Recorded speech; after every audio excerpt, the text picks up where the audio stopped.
ये कोई बहुत बड़ी बात नहीं है। सत्ता को पा लेना ये बड़ी बात नहीं है, संस्कारों को पा लेना ये सबसे बड़ी बात है। इंद्र स्वर्ग का स्वामी बन गया, लेकिन मैं इस बात को बार बार कहूंगा और कहने में हिचक नहीं सकता हूं, इंद्र से गलतियां भी हुई हैं। बोलो हुई हैं गलतियां कि नहीं? और उन गलतियों को करके वो आज परिणाम भी भुगत रहा है। उसकी संतान ने भी वही गलती दोहरा दी। इंद्र की संतान ने भी वही गलती दोहराई जो इंद्र ने दोहराई थी। जो इंद्र ने गलती की उसी गलती को उसकी संतान ने दोहरा दिया। इसका मतलब यह है कि हम गलती करें, क्योंकि हमारे अंदर इतनी क्षमता नहीं है कि हम दोषों से मुक्त हो जाएं। भगवान की कृपा यदि हमारे ऊपर हो जाएगी तभी हम दोषों से मुक्त हो सकते हैं। लेकिन गलती हम यदि कर रहे हैं, गलती हमें करना नहीं चाहिए। यदि हमसे गलती हो रही है तो उस गलती को पहले तो हमें स्वीकार कर लेना चाहिए, और स्वीकार करने के बाद गलती को दोहराना नहीं चाहिए। ध्यान से एक बार फिर सुन लेना, नहीं तो आधी बात सुनोगे तो भूल हो जाएगी बहुत बड़ी। गलती हमसे होना नहीं चाहिए, लेकिन यदि हमसे गलती हुई है तो हमें अपनी गलती को स्वीकार कर लेना चाहिए, और स्वीकार करने के बाद उसकी पुनरावृत्ति नहीं करना चाहिए। मुझे ऐसा लगता है कि इंद्र बुद्धिजीवी है। इंद्र बुद्धिजीवी है। बुद्धिमान तो मानता हूं मैं इंद्र को, धनवान भी मानता हूं इंद्र को, लेकिन मुझे लगता है कि वो चरित्रवान नहीं है। बोलो भाई, इस बात को मानना पड़ेगा कि नहीं? वो चरित्रवान नहीं है। यदि इंद्र चरित्रवान होता तो गौतम ऋषि की पत्नी अहिल्या पर आक्रमण करता? बोलो भाई, कभी नहीं करता। ये बहुत बड़ी भूल है। इंद्र की पत्नी सची परम सुंदरी है, लेकिन आज इंद्र कितनी बड़ी भूल करने जा रहा है कि गौतम ऋषि की पत्नी पर उसने आक्रमण कर दिया। आक्रमण किया तो गौतम ने श्राप दे दिया और दोनों को श्राप दिया। इंद्र से कहा तू सहस्त्र योनिज हो जा, और ऋषि पत्नी अहिल्या से कहा तू पत्थर की हो जा। अब देखो, श्राप में अंतर है। श्राप एक प्रकार का देना चाहिए था भाई। अगर सहस्त्र योनिज का अर्थ है रोगी हो जाना, समझ गए हो कि नहीं? सहस्त्र योनिज का अर्थ क्या है? सहस्त्र योनिज का अर्थ है कि रोम रोम से रक्तस्राव होना, रोगी हो जाना। सीधी सी मर्यादित भाषा में बोल रहा हूं, समझ गए हो कि नहीं? तुम सब समझदार हो। रोम रोम से रक्तस्राव होना, बहुत बड़ा रोगी हो जाना। इसलिए गौतम जी ने कहा तू सहस्त्र योनिज हो जा। अहिल्या रो रही थी, अहिल्या से कहा तू पत्थर हो जा। मैं एक बात कहता हूं, अहिल्या को विरोध करना चाहिए था कि नहीं? बोलो भाई, अगर धोखा इंद्र ने किया था तो अहिल्या को विरोध करना चाहिए था। जैसे नारायण के द्वारा वृंदा के साथ धोखा हुआ, जब वृंदा समझ गई तो उसने विरोध किया कि नहीं किया भगवान का? बोलो, किया विरोध कि नहीं किया? उसने तत्क्षण विरोध कर दिया, विलंब नहीं किया, तत्क्षण विरोध कर दिया। आइए, पधारिए।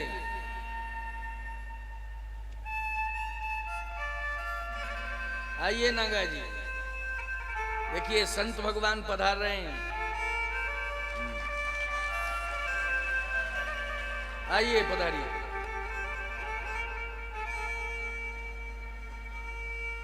हाँ उसमें बैठा लो, बहुत बढ़िया।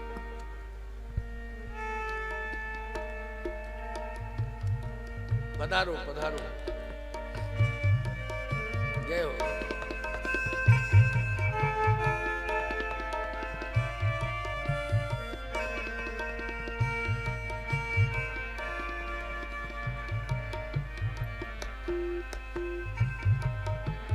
बैठिए बैठिए।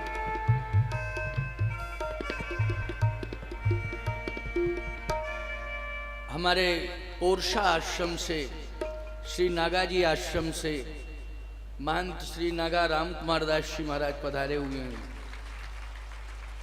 ये महामंडलेश्वर हैं और हमारे निर्मोही अखाड़े के नागा हैं। हम भी निर्मोही अखाड़े के ही हैं। यहाँ मोह वाले नहीं हैं, सब निर्मोही हैं।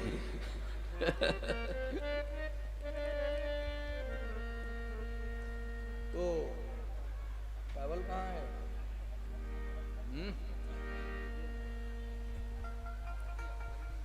नहीं नहीं, ठीक है, इसको थोड़ा सा वैसे कर दो, हल्का सा घुमा दो, उधर को घुमा दो और घुमाओ थोड़ा, बस और थोड़ा सा, अरे इधर को घुमाओ शास्त्री जी, बस हो गया हो गया।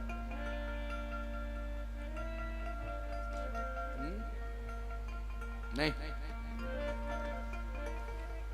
बैठ जाओ बेटा, खड़े क्यों हो?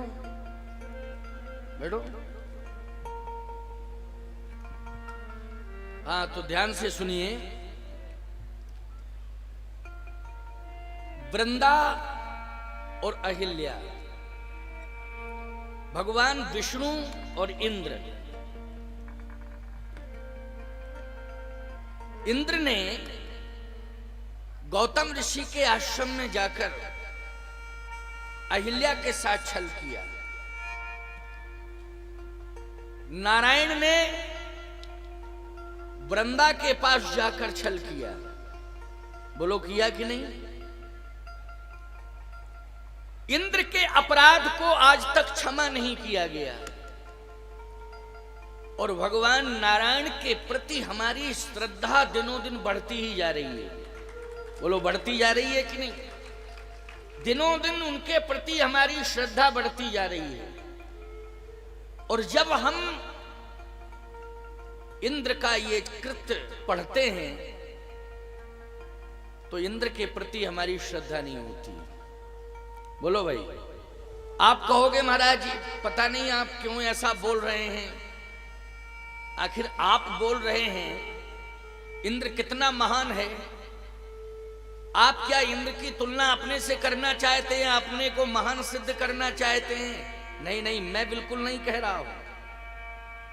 जो ग्रंथ में लिखा है उसको मैं कह रहा हूं। क्या लिखा है? सरस्वती जी स्वयं कह रही हैं, ऊंच निवास नीच कद तूती,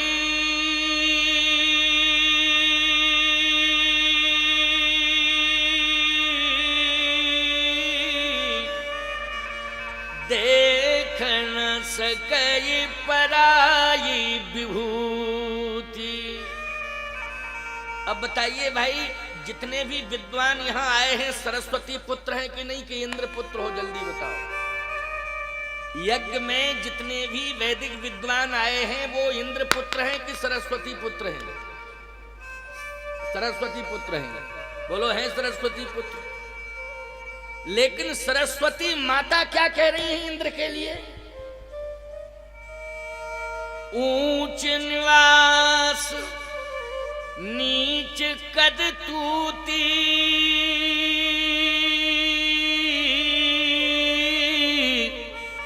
देख न सकई पराई विभूति। सरस्वती जी ने फटकार लगाई इंद्र को, का शर्म आनी चाहिए आपको कि आप राम जी के राज्याभिषेक का विरोध कर रहे हैं। आप राम जी को राजा बनते हुए नहीं देखना चाहते हैं। और मुझसे कह रहे हैं कि जाइए महाराज दशरथ की मति को भ्रमित करिए, ये आपको शोभा नहीं देता है और मैं इस प्रकार की बात स्वीकार नहीं कर सकती हूं। इंद्र ने कहा कि देखो स्वर्ग की सत्ता खतरे में पड़ रही है, इसलिए स्वर्ग की सत्ता को सुरक्षित किया जाए। सरस्वती ने कहा कि अगर स्वर्ग की सत्ता खतरे में पड़ रही है तो अगर इस प्रकार से महाराज श्री दशरथ की मति को भ्रमित कर दिया जाएगा और प्रभु राम अयोध्या छोड़ करके वन चले जाएंगे तो अयोध्या की सत्ता खतरे में पड़ जाएगी कि नहीं पड़ जाएगी? भगवान राम बन जाएंगे, महाराज श्री दशरथ का महाप्रयाण हो जाएगा, अयोध्या की सत्ता खतरे में पड़ जाएगी। इसलिए आप अपनी सत्ता को सुरक्षित करने के लिए आप अयोध्या की सत्ता को दांव पे क्यों लगा रहे हो? सरस्वती जी ने कहा मैं स्वीकार नहीं कर सकती हूं, इस तरह की चर्चा मुझे पसंद नहीं है। इंद्र ने बहुत प्रयास किया, लेकिन प्यारे बात यह है कि इंद्र की बातों में सरस्वती नहीं आई। फिर इंद्र ने भगवान से कहा, प्रभु राम से प्रार्थना की कि आप ये बताइए, अयोध्या में आप गए हैं, आप बैकुंठ छोड़कर अयोध्या गए तो आप सिंहासन पर बैठने के लिए गए कि देवताओं की रक्षा करने गए, स्वर्ग की रक्षा करने, यज्ञ की रक्षा, गौ ब्राह्मण संत की रक्षा करने के लिए गए कि सिंहासन पर बैठने गए? भगवान ने कहा बैकुंठ की सत्ता छोड़ के हम अयोध्या आए हैं तो परित्राणाय साधूनाम विनाशाय च दुष्कृताम धर्म संस्थापनार्थाय संभवामि युगे युगे। धर्म की रक्षा करने के लिए ही मैं अयोध्या में आया हूं। तो अगर आप धर्म की रक्षा करने के लिए अयोध्या आए हैं तो आप सिंहासन पर न बैठकर धर्म की रक्षा करने के लिए जहां धर्म रो रहा है, भाई यज्ञ अगर सफल नहीं हो पा रहा है तो बोलो वहां धर्म रो रहा है कि नहीं रो रहा है? अगर यज्ञ सफल नहीं हो रहा है तो धर्म रो रहा है। सावधान, यदि गौ माता को समय से ग्रास नहीं मिल रहा है तो धर्म रो रहा है। ब्राह्मण का यदि सम्मान नहीं हो रहा है वहां धर्म रो रहा है। यदि संतों का सम्मान नहीं हो रहा है तो वहां धर्म रो रहा है। पृथ्वी पर यदि धर्म नहीं हो रहा है तो वहां भी धर्म रो रहा है।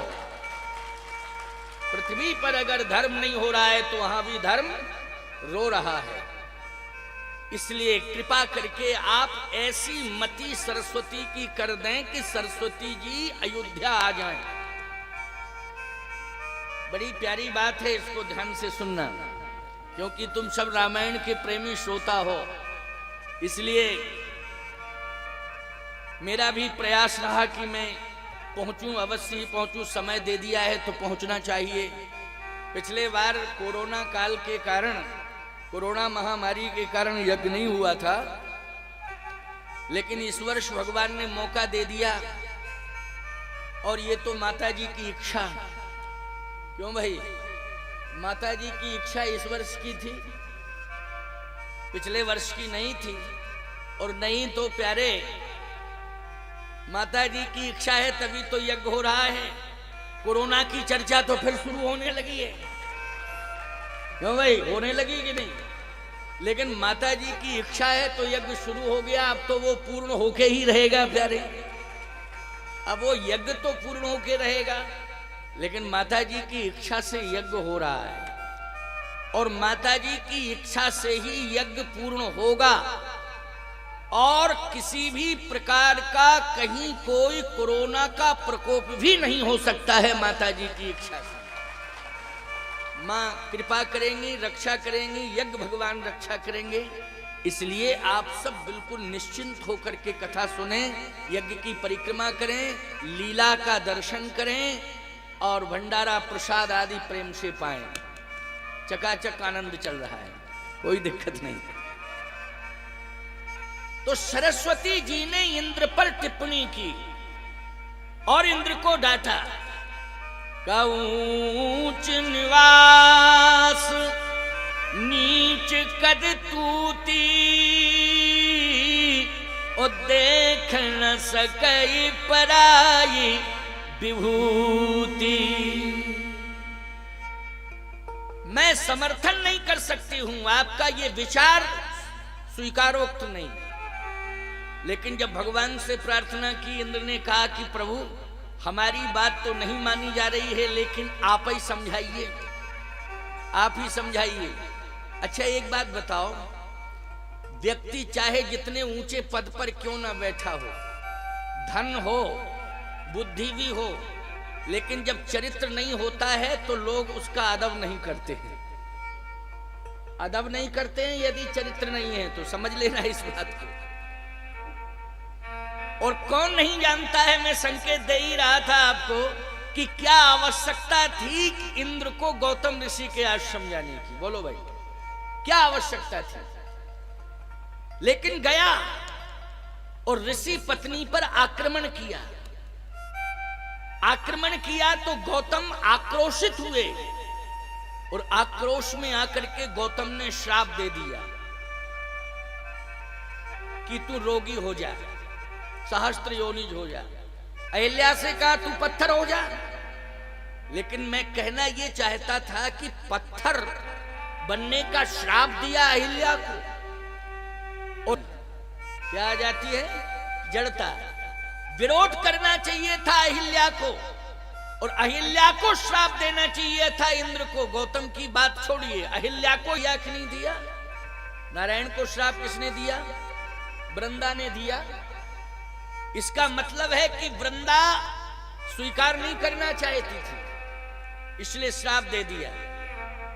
लेकिन अहिल्या मौन हो गई, इसलिए वो भी श्राप की भागीदार बन गई। ये ब्रह्मा की बेटी है, ब्रह्मा बुद्धि का देवता है। याद रखना, जब ब्रह्मा बुद्धि का देवता है तो बुद्धि से संबंधित हुई अहिल्या की नहीं हुई। और याद रखना, जिस दिन हमारी बुद्धि वासना के प्रति आकर्षित हो जाती है, उसी दिन हमारी बुद्धि में जड़ता आ जाती है। आज वासना के प्रति अहिल्या रूपी बुद्धि आकर्षित हुई तो आज पत्थर की हो गई। इसका मतलब है कि बुद्धि हमारी पत्थर कब होती है? बुद्धि में जड़ता उस समय आती है जब बुद्धि वासना से जुड़ जाती है।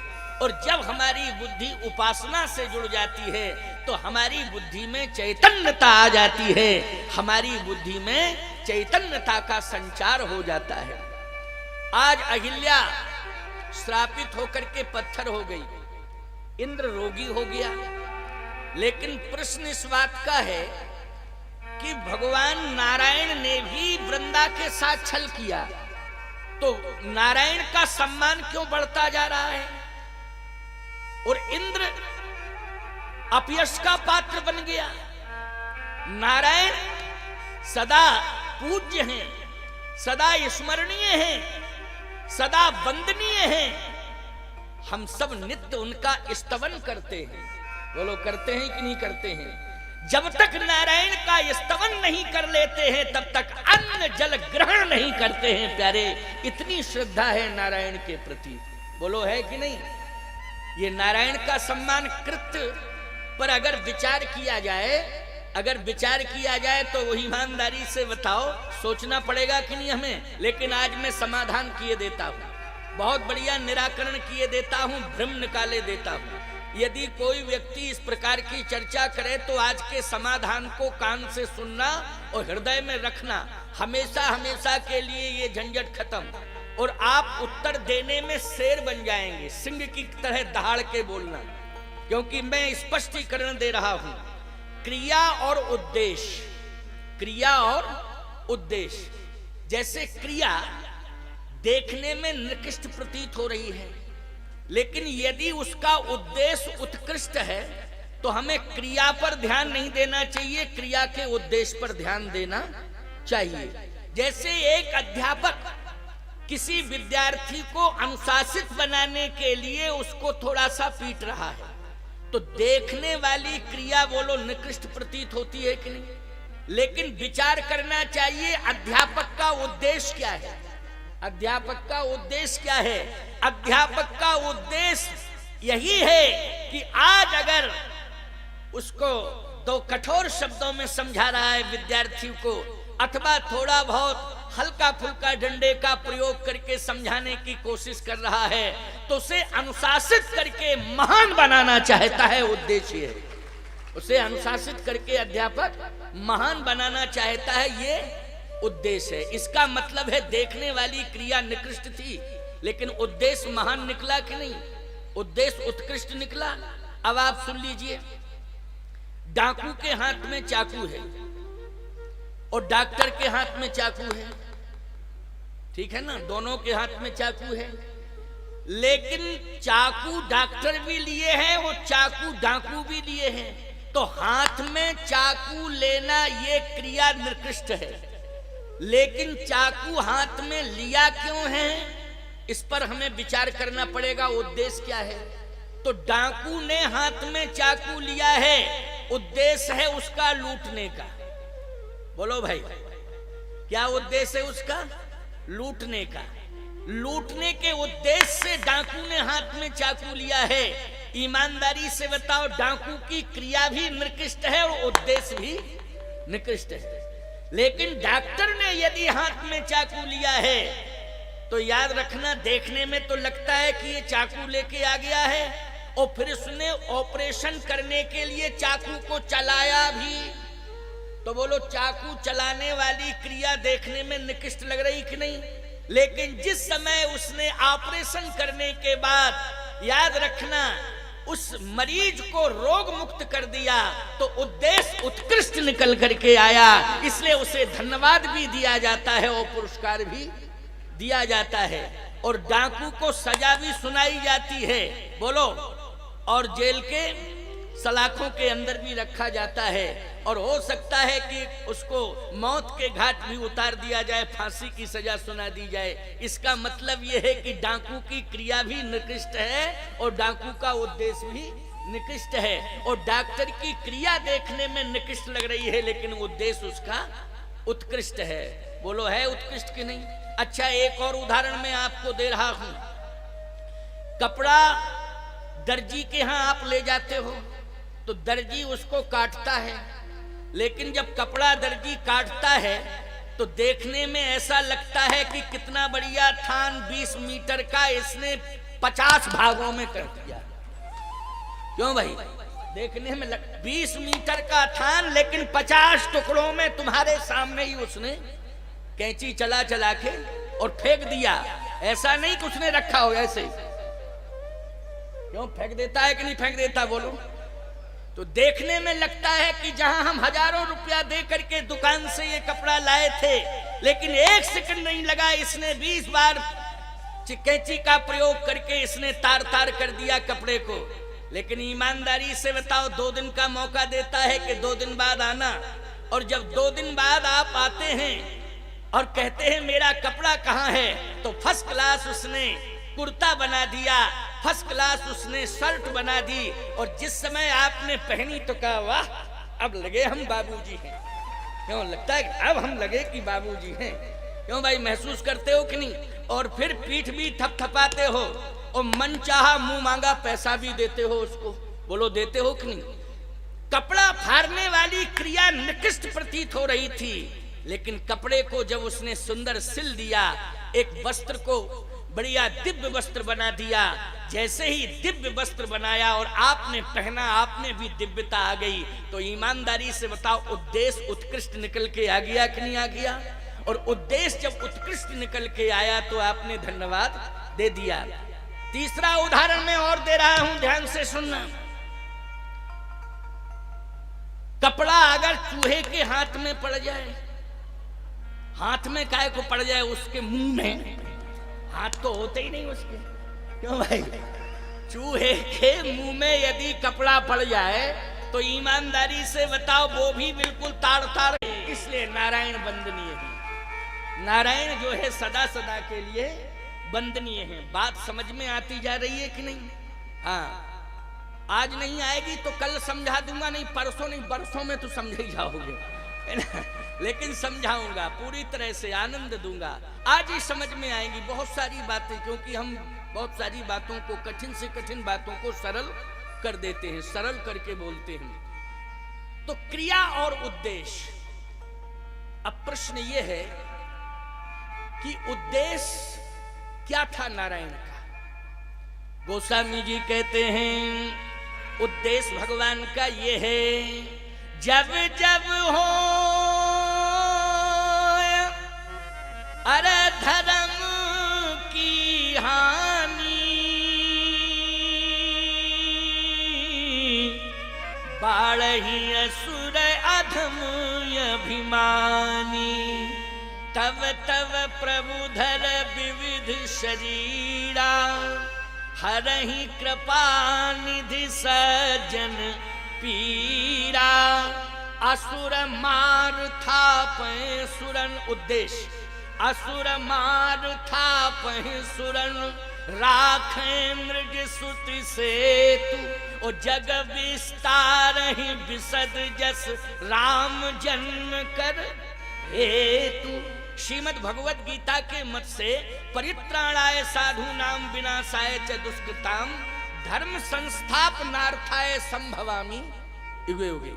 उद्देश्य यह है कि धर्म की स्थापना और अधर्म का विनाश और धर्म की संस्थापना। क्यों? यही उद्देश्य है कि नहीं?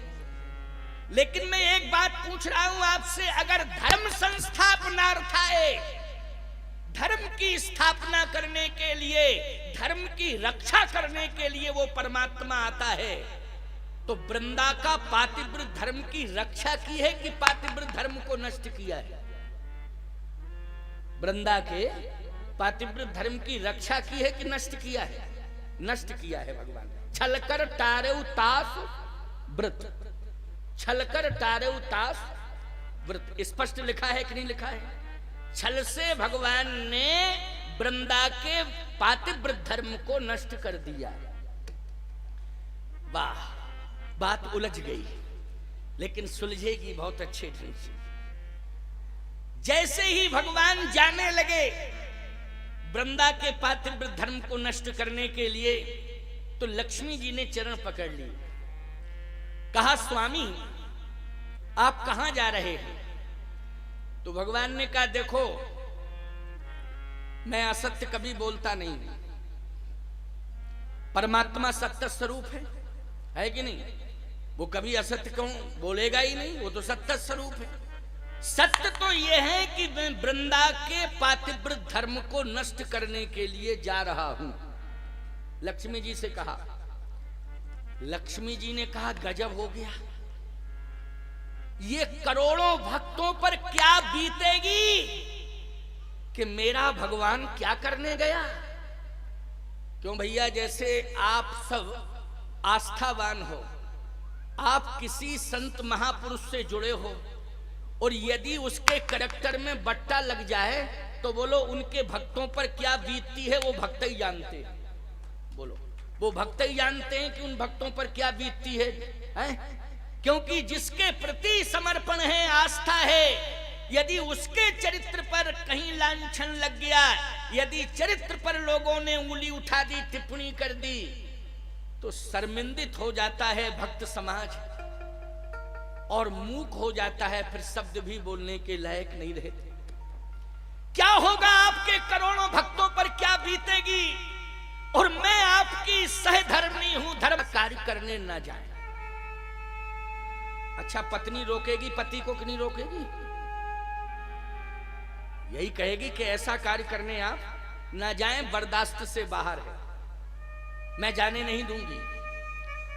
भगवान नारायण ने कहा कि मैं सत्य बोल रहा हूं, जा रहा हूं। लक्ष्मी जी ने कहा, आप ना जाएं तो? भगवान ने कहा, देखो हमें धर्म की रक्षा करनी है। किसकी रक्षा करनी है? धर्म की रक्षा करनी है। तो लक्ष्मी जी बोली, धर्म की रक्षा करनी है, लेकिन धर्म को तो नष्ट करने जा रहे हैं। रक्षा करनी चाहिए ना कि धर्म को नष्ट करना चाहिए? भगवान बोले, रक्षा करनी चाहिए धर्म, तो फिर आप नष्ट करने क्यों जा रहे हैं धर्म को? भगवान ने कहा, धर्म को नष्ट करने इसलिए जा रहा हूं क्योंकि धर्म की रक्षा करनी है। लक्ष्मी जी बोली समझ में बात नहीं आ रही, मालूम तो ये था कि शंकर जी भांग खाते हैं, आप भांग खाने लगे क्या?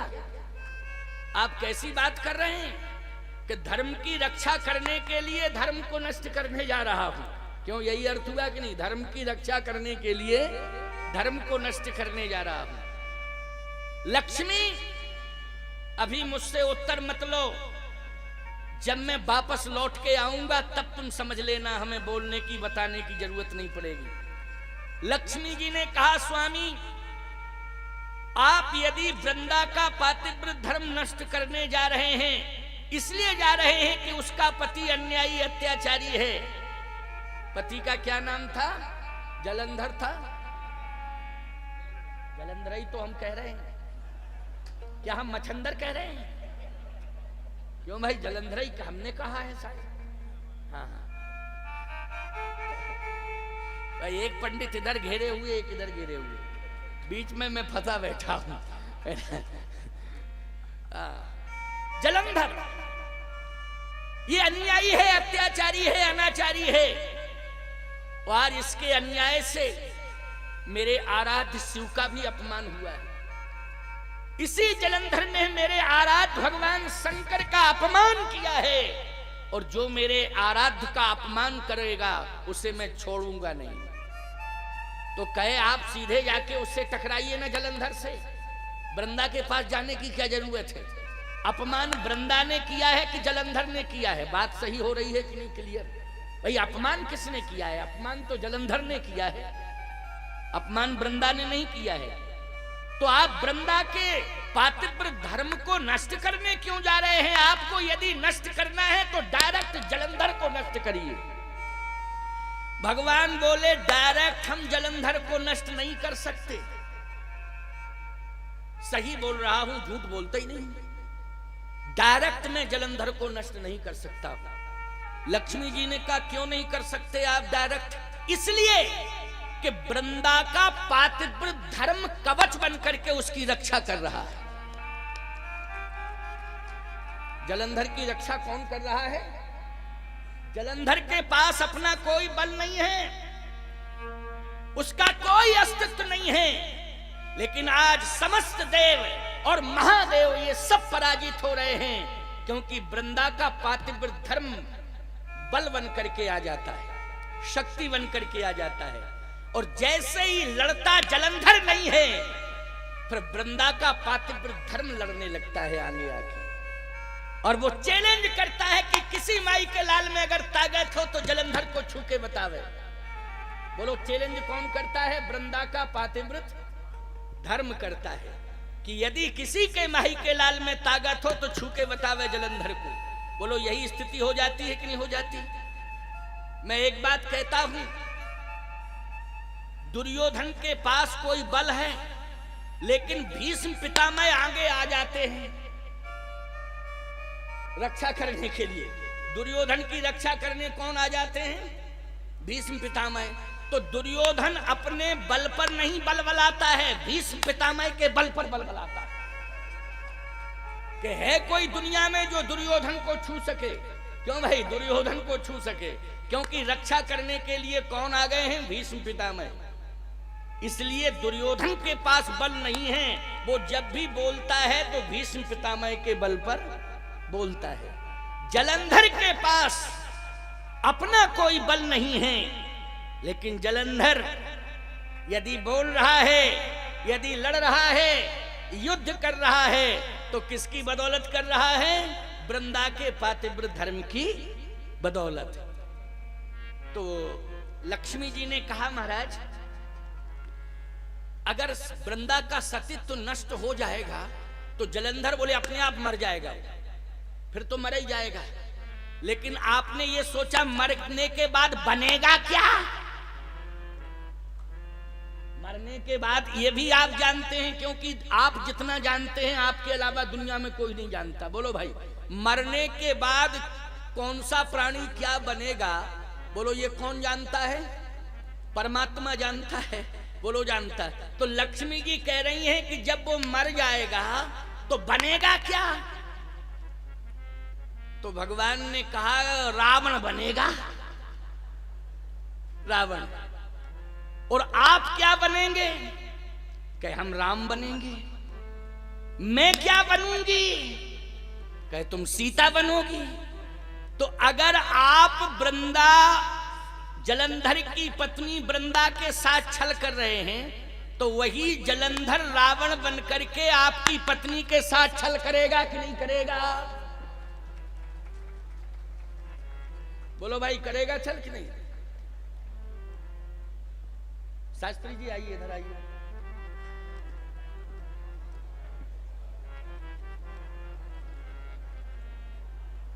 ऐसे बैठिए, यहां बैठिए, पकड़े रहिए, यहां बैठ के पकड़िए। हाँ, तुम बैठ जाओ, ये पकड़ेंगे। हाँ।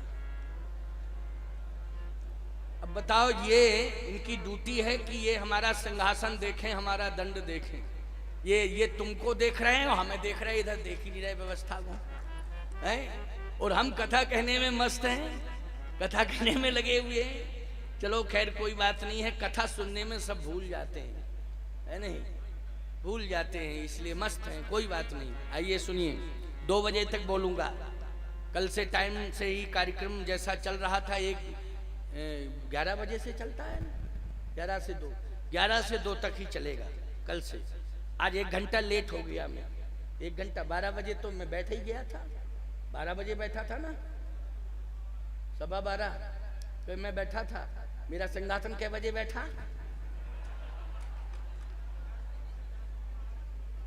हाँ, 12:04 पर, है नहीं?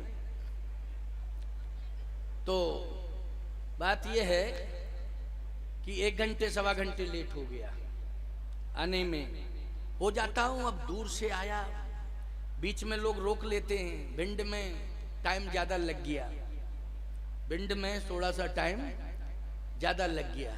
जो कार्य तुम लोग व्यवस्था पग बंदूक करते मेरे साथ, वो भिंड वालों ने कर दिया।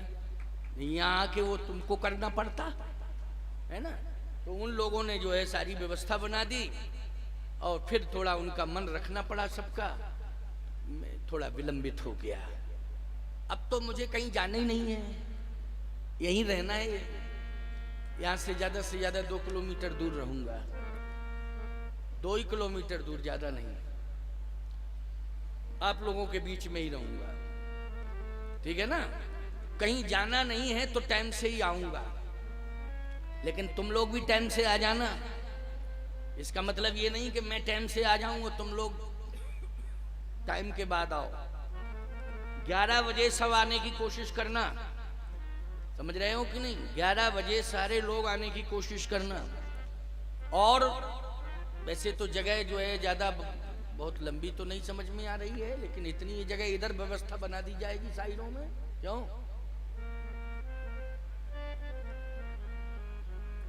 तो फिर यही है व्यवस्था, और क्या है? कोई बात नहीं है, ये व्यवस्था है। ज्यादा होगा हम पीछे हो जाएंगे थोड़ा सा, तो 2-4 फीट जगह की व्यवस्था और बन जाए, है नहीं? इसलिए चिंता मत करो, आनंद लो, आनंद लो, विशेष आनंद तुम्हें मिल रहा है। तो चर्चा में ये कर रहा था कि लक्ष्मी जी कह रही हैं कि अगर मरने के बाद जलंधर रावण बनेगा तो मुझे सीता बनना पड़ेगा, और अगर मैं सीता बनूंगी तो जो कार्य आप जलंधर की पत्नी के साथ कर रहे हैं छल, बस उसका स्वरूप बदल जाएगा। क्यों भाई? उसका स्वरूप बदल जाएगा, लेकिन छल आपकी पत्नी के साथ होगा, और करने वाला कोई दूसरा नहीं होगा, वृंदा का पति ही होगा। वो रावण बन के छल करेगा। भगवान नारायण ने कहा, ये भी मैं जानता हूं कि तुम सीता बनोगी, वो ये सब होगा, लेकिन ये जलंधर के प्रभाव से सीता तुम्हारा हरण नहीं होगा, क्योंकि सीता तुम्हारा हरण मेरी प्रेरणा से होगा, और तुम्हारे हरण में ही रावण का मरण होगा, इसलिए तुम्हारा हरण होगा। विनाश के लिए तुम्हारा हरण होगा, उसमें भी मेरी ही सहमति होगी। बोलो, सीता हरण में रावण की क्या हिम्मत थी कि सीता जी को उठा के ले जाता है? और असली सीता को तो खैर छू ही नहीं सकता था, वो तो नकली माया की सीता थी। बोलो, थी कि नहीं माया की सीता? असली सीता तो प्रभु पद धर ही अनल समानी, जब ही राम सब कहा बखानी। लीला के लिए भगवान ने माया की सीता को प्रकट कर दिया, असली सीता तो भगवान के चरणों में है। और वास्तव में विचार किया जाए तो लक्ष्मी रे यश च बक्षसी, नारायण के हृदय में सदा लक्ष्मी निवास करती हैं, वैसे ही प्रभु राम के हृदय में सदा श्री किशोरी जी निवास करती हैं। भगवान के हृदय से कभी वो दूर नहीं होती हैं। इसलिए ये तो मेरी लीला होगी, इसलिए लक्ष्मी मैं सब जानता हूं कि आगे क्या होगा। तो आप जलंधर को नहीं मारेंगे, आप वृंदा के सतीत्व को नष्ट करेंगे। भगवान ने कहा जलंधर तो अपने आप मर जाएगा, इससे आपको यश मिलेगा, यश मिलेगा मुझे, आप यश नहीं मिलेगा, यश मिलेगा, आपकी प्रतिष्ठा की रक्षा होगी। भगवान ने कहा प्रतिष्ठा बढ़ेगी, प्रतिष्ठा बढ़ेगी। भगवान ने कहा हाँ, कहे कैसे? कहे मैं जाऊंगा वृंदा के पास और छल करूंगा तो वृंदा श्राप देगी, और कन्फर्म है कि श्राप देगी तो मैं पत्थर बनूंगा और काला पत्थर बनूंगा।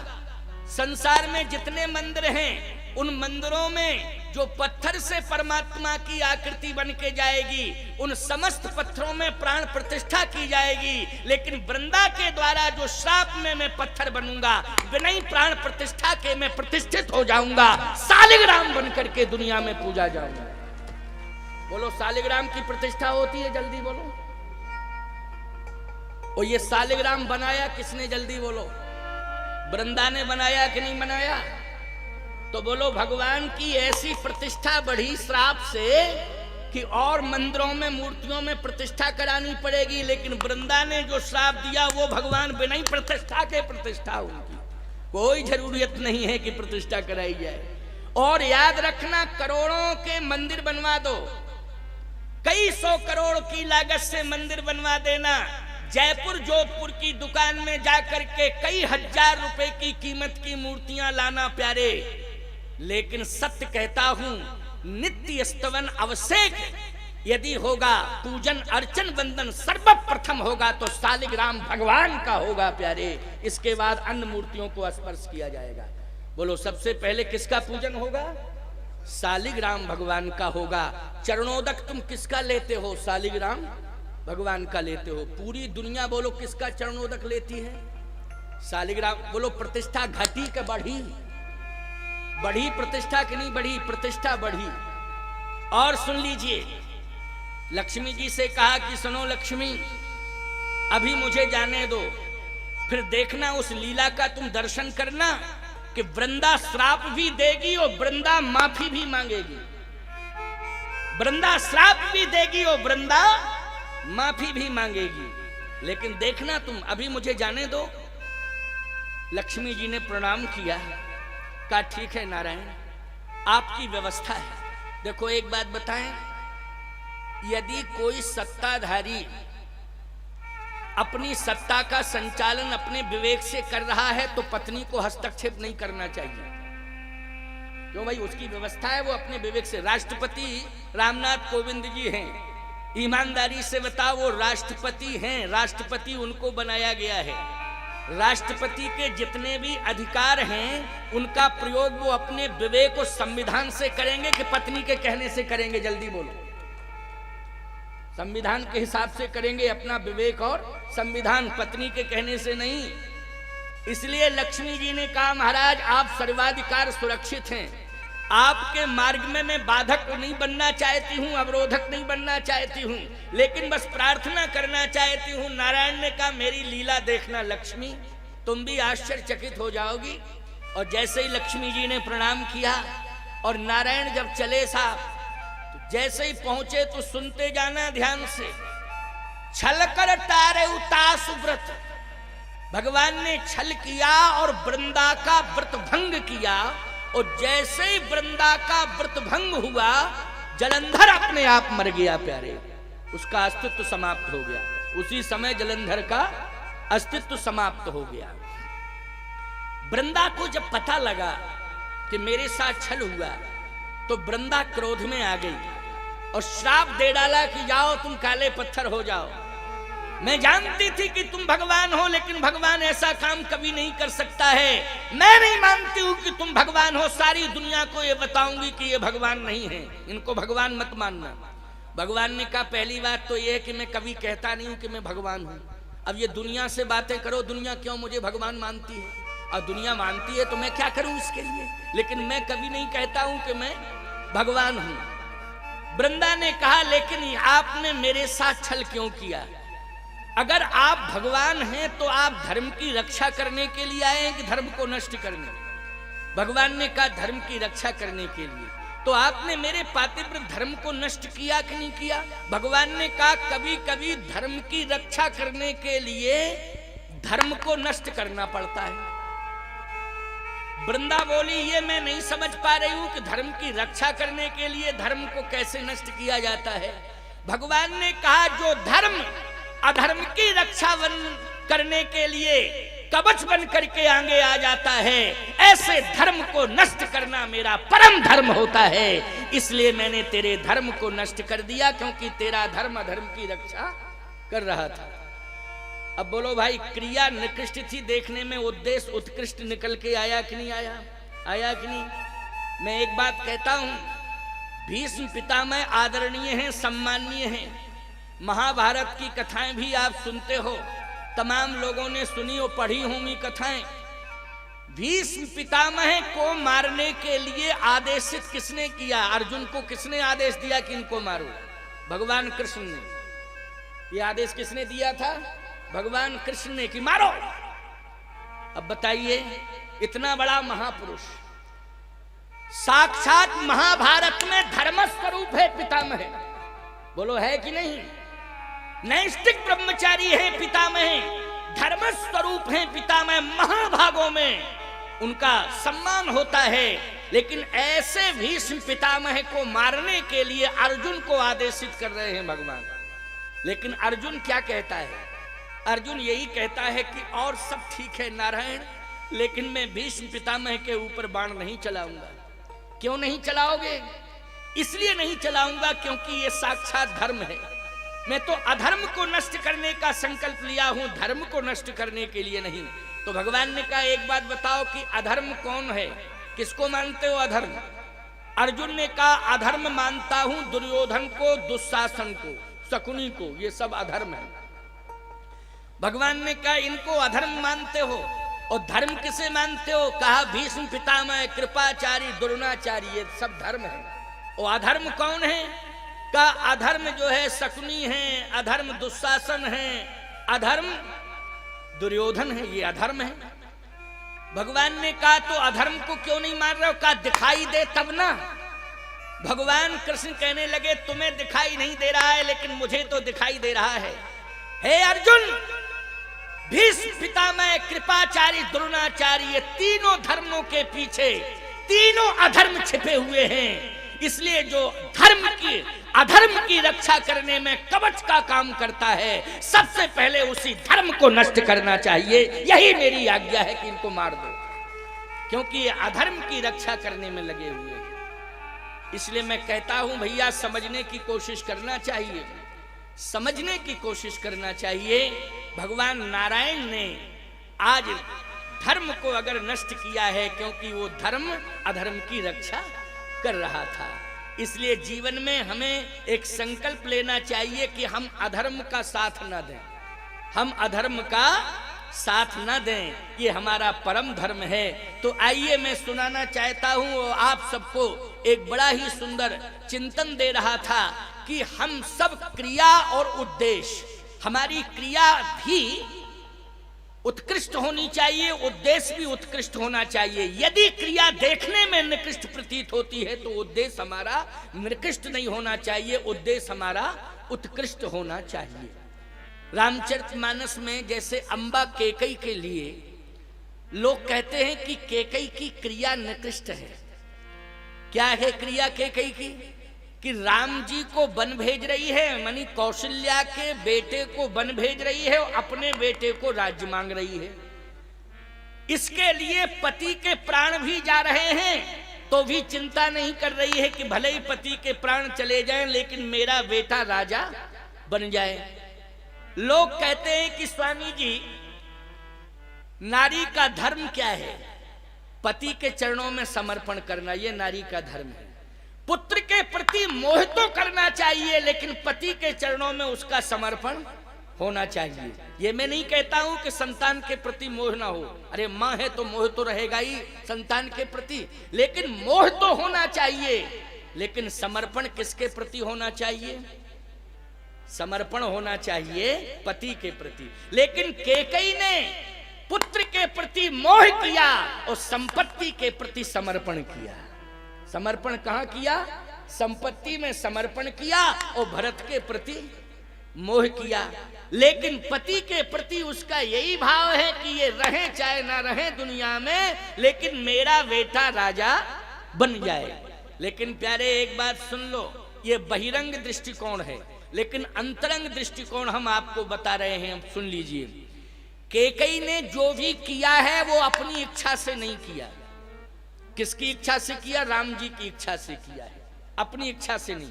अच्छा, सरस्वती जी ने जो भी किया था, चर्चा चल रही थी ना, सरस्वती जी ने जो भी किया है वो इंद्र की इच्छा से किया है कि राम जी की इच्छा से किया? राम जी की इच्छा से किया, इंद्र की इच्छा से नहीं किया। इंद्र को तो फटकार लगाई ना, ऊंच निवास नीच करतूती देख न सकई पराई विभूति, फटकार लगाई सरस्वती ने। लेकिन राम जी ने जब प्रेरित किया सरस्वती जी को, तब सरस्वती जी भगवान की प्रेरणा पाके अयोध्या में आई। तो इसका मतलब यह है कि सरस्वती इंद्र के कहने से नहीं आई, सरस्वती तो भगवान राम के कहने से अयोध्या में आई।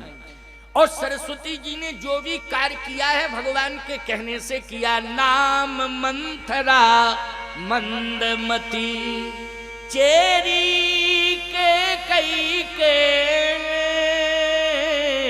ओ अजस पिटारी ताही कर गई गिरामती। फिर सरस्वती जी ने मंथरा की मति को भ्रमित कर दिया और मंथरा ने जाकर के कैकेयी की मति को भ्रमित कर दिया।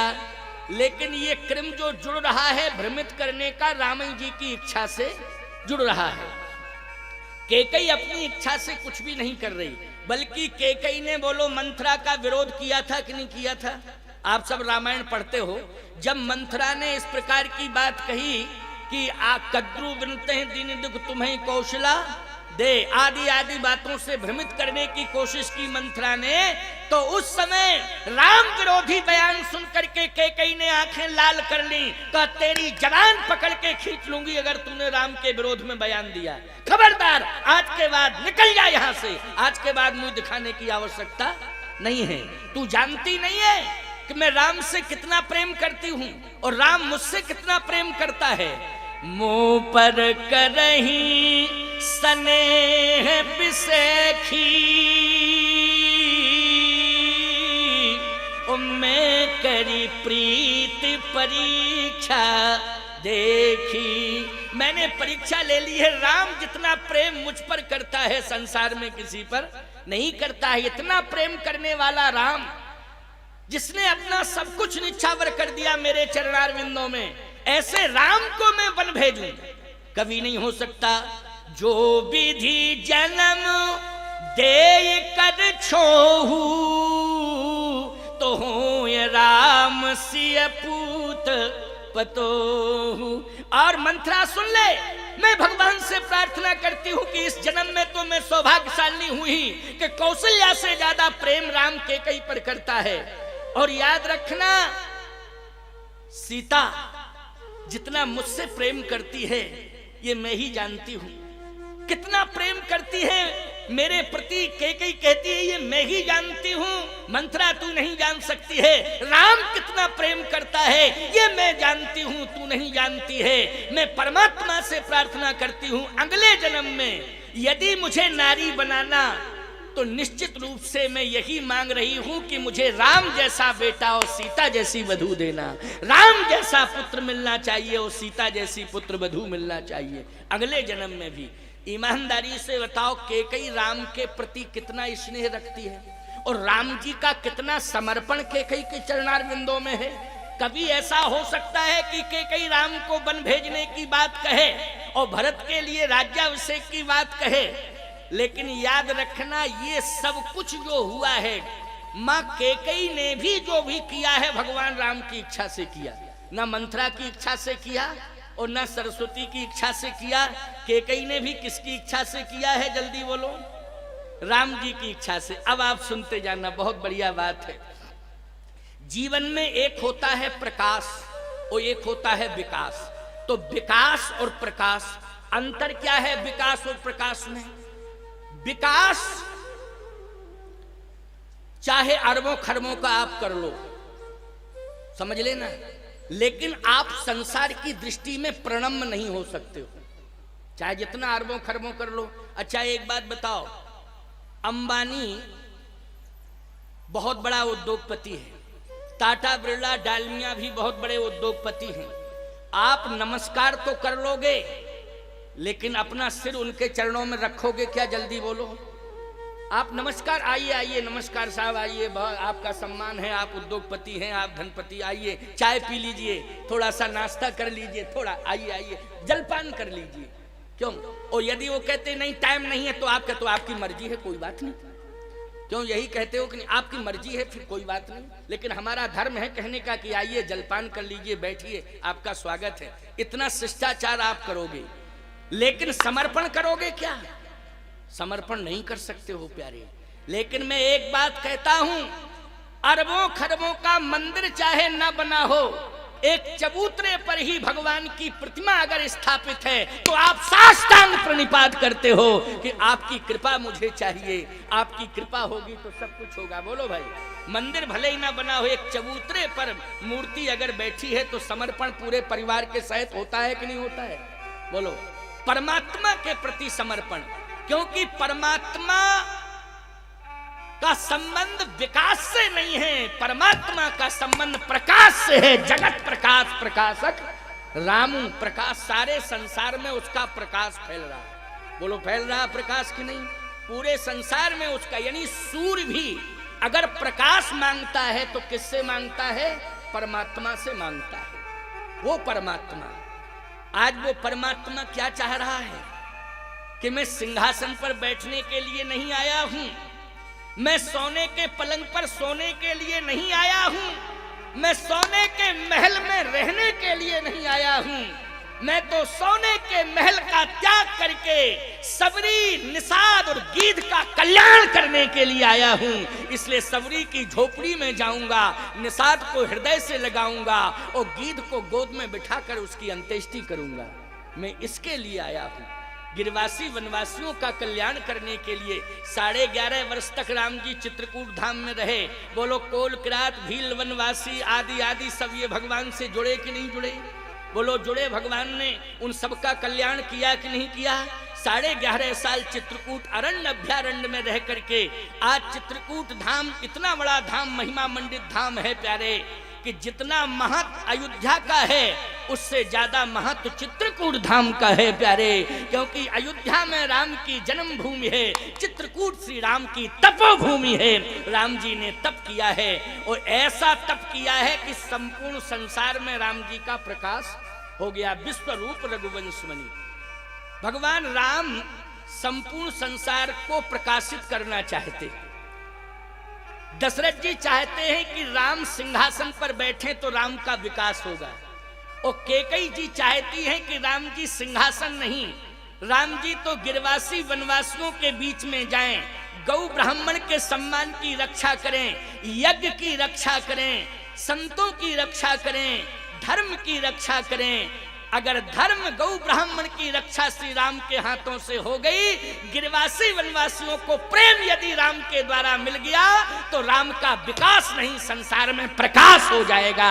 इसलिए मैं राम को प्रकाश से जोड़ना चाहती हूँ। बोलो, कैकेयी का उद्देश्य पवित्र है, क्रिया निकृष्ट है देखने में, लेकिन उद्देश्य उत्कृष्ट है कि नहीं? बोलो, उद्देश्य उत्कृष्ट है कि नहीं कैकेयी का? लेकिन क्रिया देखने में कैसी लग रही है? निकृष्ट लग रही है। राम जी ने कहा, मां मैं यही चाहता हूं कि ये सिंहासन नहीं, सिंहासन पर मैं नहीं बैठना चाहता हूं, मैं गिरवासी वनवासियों के हृदय रूपी सिंहासन पर बैठना चाहता हूं। मैं गिरिवासी वनवासी जितने भी भक्त हैं उनके हृदय रूपी सिंहासन पर बैठकर राज्य करना चाहता हूं। बोलो भक्तों के हृदय रूपी सिंहासन पर बैठकर राम राजा है कि नहीं? बोलो है कि नहीं? आत्मा रामो विराजिते, सबने अपनी आत्मा में राम को स्थान दिया है। तो आत्मा राम राजा राम से बड़े हैं, आत्मा राम प्यारे जो सबकी आत्माओं में रमण कर रहे हैं। इसलिए ये कैकेयी की महिमा है कि कैकेयी जी ने राम जी को अयोध्या से वन भेजने में अहम भूमिका का निर्वाह किया। अब एक बढ़िया सूत्र है क्या, इसके लिए कैकेयी जी को रूठना पड़ेगा, रूठना पड़ेगा। अच्छा भाई रूठना पड़ेगा। हमारे यहाँ पहले मर्यादा थी, क्या मर्यादा थी? अब जो रूठना होता है इनका माताओं का रूठना, वो होता है फुटपाथ पे, फुटपाथ पे रूठेंगे जिससे पूरे गांव को पता चल जाए, क्षेत्र को पता चल जाए, मीडिया को पता चल जाए कि हमारी क्या समस्या। लेकिन पहले महिला रूठती थी, नारी रूठती थी तो बाहर आवाज नहीं जाती थी, आवाज नहीं जाती थी, ये मर्यादा थी। ऐसी ही मर्यादा होनी चाहिए। हम ये नहीं कहते हैं कि तुम अपनी मांग की पूर्ति ना करो, लेकिन मांग की पूर्ति करना है तो सड़कों पर नहीं। याद रखना, मंडप के नीचे जिसने आश्वासन दिया है कि मैं तुम्हारी हर मांग की पूर्ति करूंगा, उसी से तुम्हें मांगने का अधिकार है। फुटपाथ पर मांगने का अधिकार नहीं है, उसी से मांगने का अधिकार है। लेकिन उससे कहां मांगने का अधिकार है? मंडप के नीचे ये भी बताया जाता है कि सदा अपने साथ मर्यादा रखना। बोलो क्या रखना? मर्यादा रखना, अपने साथ सदा मर्यादा रखना। ये मर्यादा का श्रृंगार माताओं सबसे ज्यादा महत्वपूर्ण है। ये सोने चांदी का श्रृंगार उतना महत्वपूर्ण नहीं है जितना मर्यादा का श्रृंगार महत्वपूर्ण है। सोने चांदी का श्रृंगार यदि होगा तो कभी न कभी अपमान होगा, लेकिन मर्यादा का श्रृंगार तुम्हारे साथ रहेगा, सदा सम्मान तुम्हारा होता रहेगा। कोई माई का लाल अपमान नहीं कर सकता है। बोलो मर्यादा का श्रृंगार होगा, सदा सम्मान होगा कि नहीं? और सोने चांदी के आभूषणों से कितने बार डकैती पड़ गई, कितने बार राहजनी में लूट लिया गया, तो बोलो अपमान हुआ कि नहीं हुआ? लेकिन मर्यादा का श्रृंगार यदि तुम्हारे साथ रहेगा तो हर डगर पर, हर पल में, हर नगर में, सर्वत्र यत्र तत्र सर्वत्र क्या होगा? सम्मान ही सम्मान होगा। इसलिए जीवन में यदि हमारी कोई मांग हो तो मोहल्ला को पता नहीं चलना चाहिए, केवल पति से मांग हो। और मांग कैसी होना चाहिए, किस तरह से?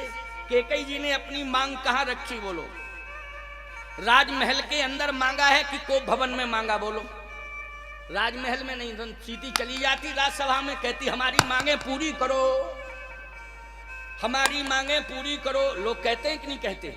आजकल तो लोग जो है सीधे जाते हैं विधानसभा के सामने, बोलो लोकसभा के सामने, विधानसभा के सामने, लोकसभा के सामने सीधा चैलेंज करते हैं। मांग रहा है हिंदुस्तान रोटी कपड़ा और मकान, सबको चाहिए ये सामान, हमारी मांगे पूरी करो। बोलो मांग होती कि नहीं होती है? कांप जाता है प्रधानमंत्री, कांप जाता है मंत्रिमंडल। अब मांगे कैसे पूरी हो? बोलो भाई, एक बार हमारी कथा हो रही थी इंदौर में, इंदौर में हमारी कथा हो रही थी तो काफी पब्लिक थी वहां, बहुत भीड़ थी। पीछे से कुछ आवाज आ रही थी, करीब करीब 50-100 लोग होंगे पीछे से आ रहे थे, बड़ी जोर जोर से आवाज लगा रहे थे। तो मैंने कहा ये शोर कैसा हो रहा है भाई? बोले महाराज कुछ नेता लोग आ रहे हैं, अपनी मांगे। हमने कहा ये तो धर्म सभा है, ये विधानसभा थोड़ी है। क्यों भाई?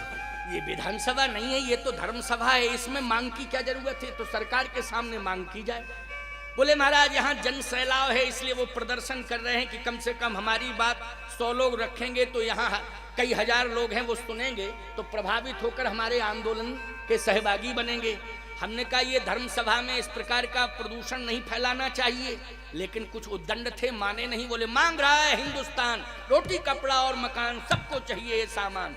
तो हमने भी कहा कि थोड़ी धारा बदल दे हम, तो हम भी मंच से बोल पड़े, जेल चले जाओ श्रीमान, मिल जाएगा सब सामान, रोटी कपड़ा और मकान, चले जाओ सेंट्रल जेल में, सब कुछ तुम्हें मिल जाएगा। यहाँ आने की कोई जरूरत नहीं है, यहाँ तुम्हारी मांगे कहाँ से पूरी होंगी। तो सीधी सी बात यह है कि मांग कहाँ रखी कैकेयी ने, इस पर विचार करो। तुम्हें अपनी मांग रखने का अधिकार है, क्योंकि मंडप के नीचे जब तुम्हें स्वीकार किया गया, तुम्हारा हाथ पकड़ा गया वेद मंत्रों को साक्षी करके, समाज अग्नि को साक्षी करके, तो हर मांग की पूर्ति करने का आश्वासन दिया कि नहीं दिया? दिया है, उसी से तुम्हें मांगना है। लेकिन मांगने का तरीका कैसा होना चाहिए, इस पर विचार करो। मर्यादा में मांगो, पति से मांगो, और ऐसा मत मांगो कि पतियई के प्राण चले जाएं।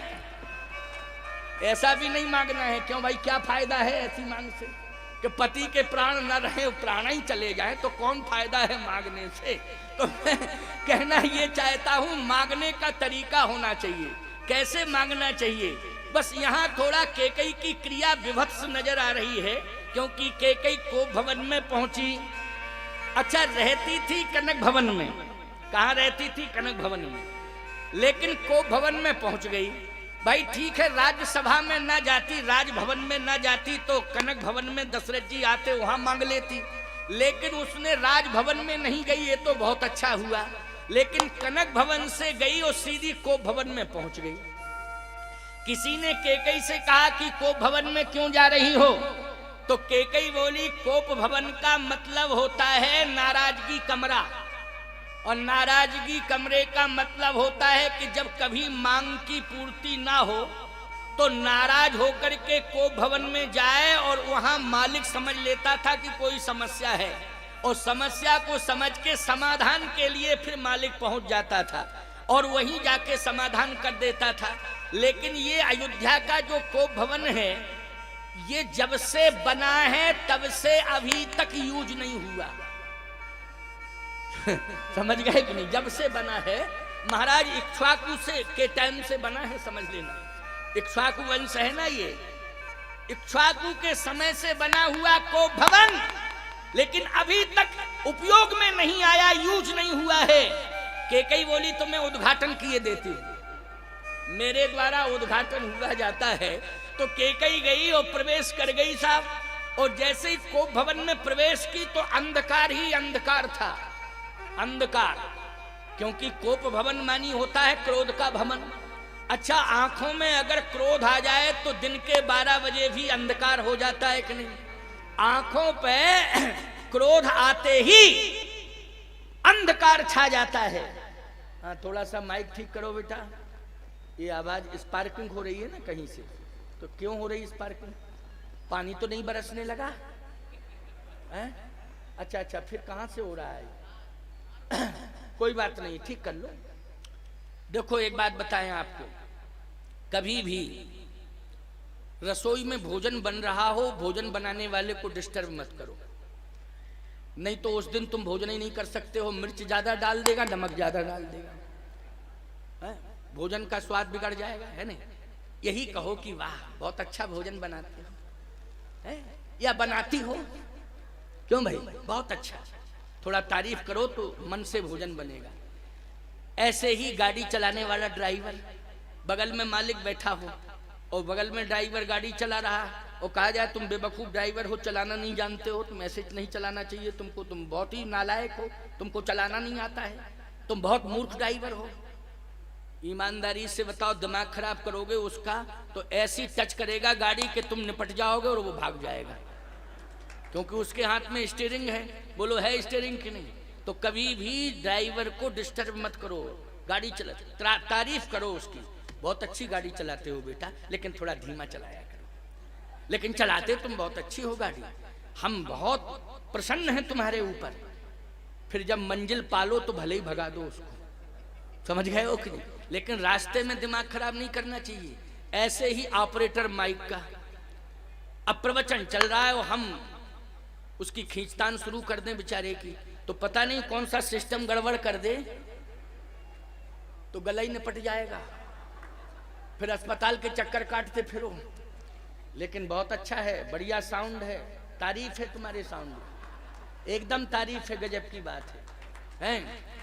अच्छा एक बात बतावें, हम जो तुम्हारे साउंड की तारीफ कर रहे हैं ये भिंड जिला तक सीमित नहीं है, ये YouTube चैनल के माध्यम से जो है कई प्रांतों में और कई राष्ट्रों में ये हमारा संदेश जा रहा है, तो बेटा तुम्हारे माइक की तारीफ हो रही है कि नहीं, इसलिए इसका ध्यान रखना। तो बहुत अच्छे बच्चे हैं, हम आशीर्वाद देते हैं, और कभी कभी व्यवस्था में हो जाता है तो ये तो कंडीशन पर डिपेंड करता है, क्या कंडीशन हो जाती है, कोई बात नहीं। आओ सुनो। अच्छा ये बताओ चर्चा कहाँ चल रही थी, जल्दी बोलो। हाँ हाँ हाँ, देखो हम भूले नहीं थे, लेकिन हम तो तुम्हारी परीक्षा ले रहे थे कि तुम सुन रहे हो कि हमारी बात को समझ भी रहे हो, कि खाली बैठे ही बैठे सुन रहे हो, समझ भी रहे हो। और समझ रहे हो तभी तो तुमने बता दिया कि महाराज जी आपको भवन पर बोल रहे थे, नहीं तो ऐसे हमने एक जगह पूछा बंगाल में, बंगाल यहाँ ममता बनर्जी हैं राम कहो तो उछल पड़ती है, राम के कह दो जय श्री राम तो कहती तुम मूर्ख हो क्या, हमारा अपमान करने आए हो। तो पता नहीं उसकी बुद्धि सड़ गई है, क्या हो गया है? तो कथा कहने गए हम बंगाल में, बड़ी भीड़ थी। अब रात को 11 बजे हमको टाइम मिला, क्योंकि रात में होता था सत्संग, तो 11 से 12 हमें बोलना था।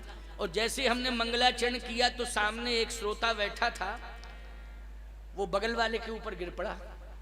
तो मैंने कहा सो रहे हो? बोले नहीं महाराज नहीं।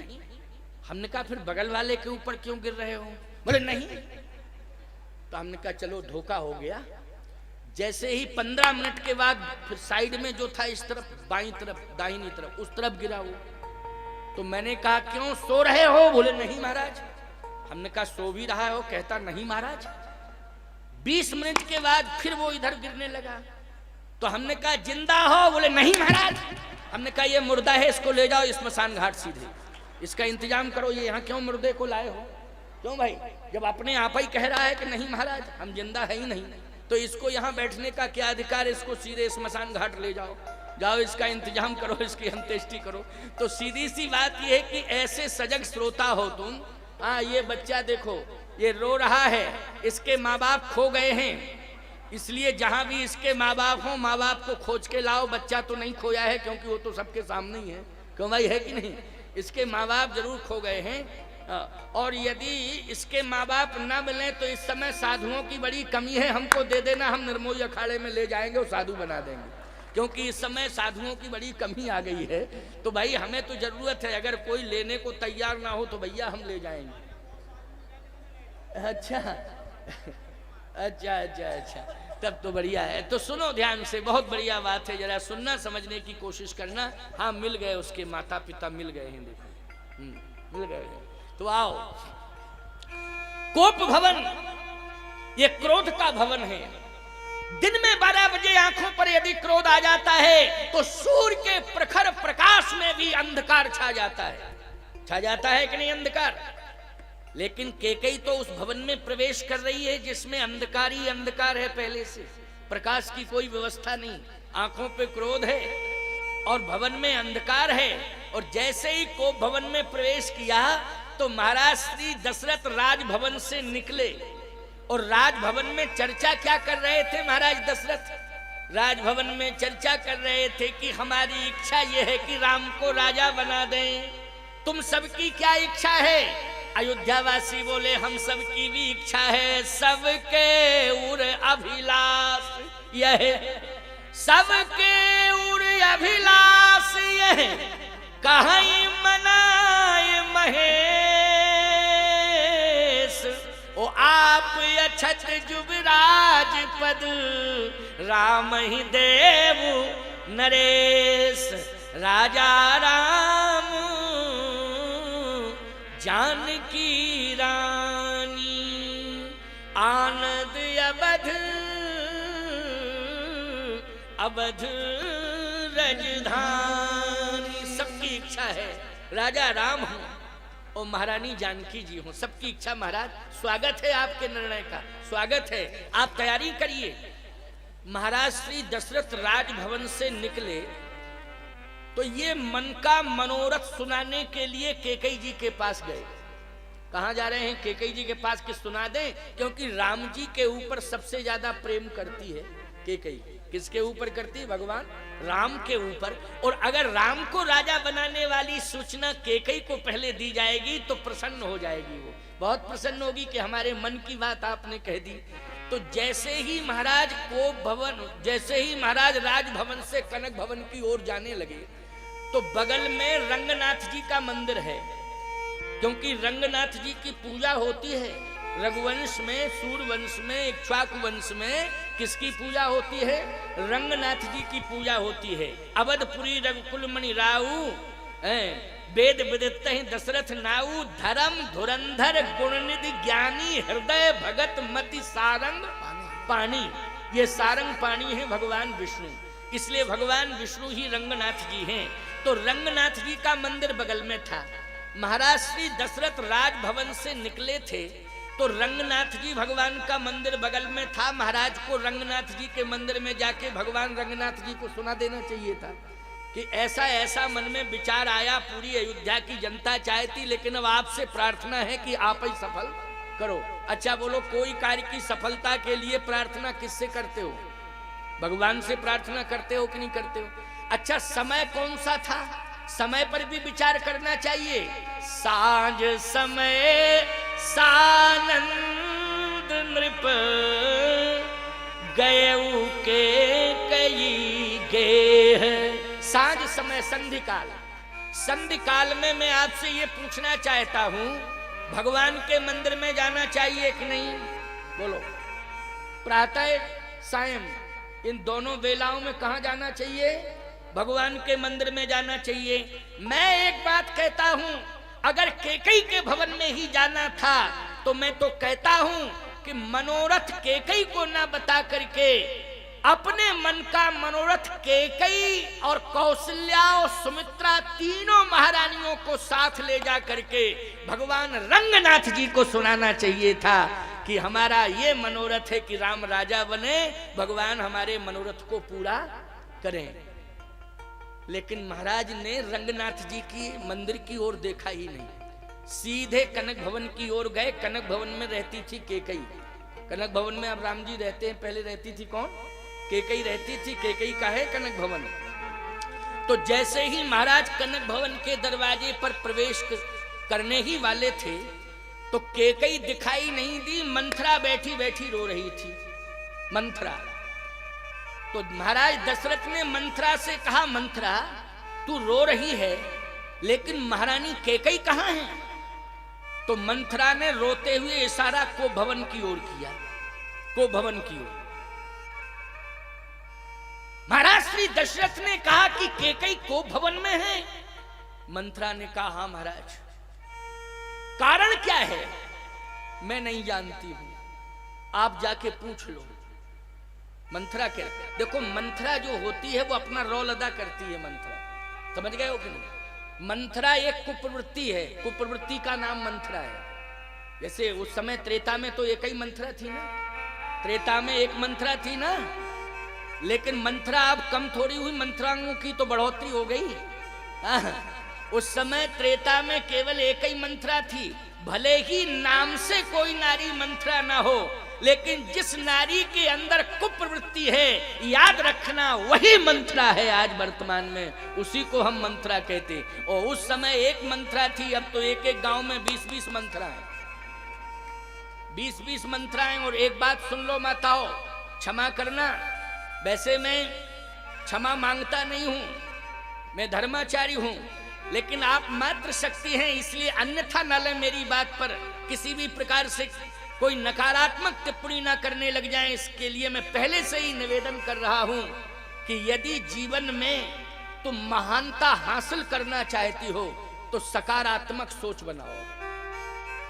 जिस दिन नारी की सकारात्मक सोच हो जाएगी, उसी दिन इस संसार की वो सीता बन जाएगी, सीता की तरह उसे सम्मान मिलने लगेगा। जिस दिन नारी की सकारात्मक सोच हो जाएगी। आज नकारात्मक सोच के कारण मंथरा बन रही हैं नारियां, बोलो बन रही हैं कि नहीं? नकारात्मक सोच के कारण। लेकिन नकारात्मक सोच अपमान कराती है, यही सोच अपमान का कारण बनती है। मंथरा एक कुप्रवृत्ति है। मंथरा क्या करती है जानते हो आप सब? मंथरा किसी भी घर में एकता नहीं देख सकती है, ये मंथरा की क्वालिटी है। हाँ, क्वालिटी तारीफ कर रहा हूं उसकी, मंथरा की। कि किसी भी घर में वो एकता नहीं देख सकती है, और जिस घर में खोजती रहती है किस घर में एकता है, और जिस घर में एकता होगी उसी घर में वो प्रवेश करेगी, समझना। और उस घर में प्रवेश करेगी तो जानती हो किसके पास जाएगी? जो घर की मालकिन होगी उसके पास जाएगी, और जाएगी और रोएगी। जब रोएगी तो मालकिन पूछेगी बहन क्या बात है? कहे बहन हमारी कोई बात नहीं है, बात तुम्हारी ही है कि आज हमने आपके पति को रोते हुए देखा मेहगांव के बाजार में, भिंड के, हाँ भिंड मेहगांव, आज हमने रोते हुए देखा। क्यों क्यों, क्या बात है, क्या बात है? बात समझ में नहीं आ रही, घर भी नहीं गई हूं, सीधे तुम्हारे ही घर आ गई हूं। तो वो कहेगी ऐसा है, समस्याएं बहुत हैं, 4-5 भाई हैं, सम्मिलित रहते हैं, घर में सबसे बड़े हैं, जिम्मेवारी उन्हीं की है, तो जो जिम्मेवार होगा उसके जीवन में समस्याएं तो बहन रहेंगी रहेंगी।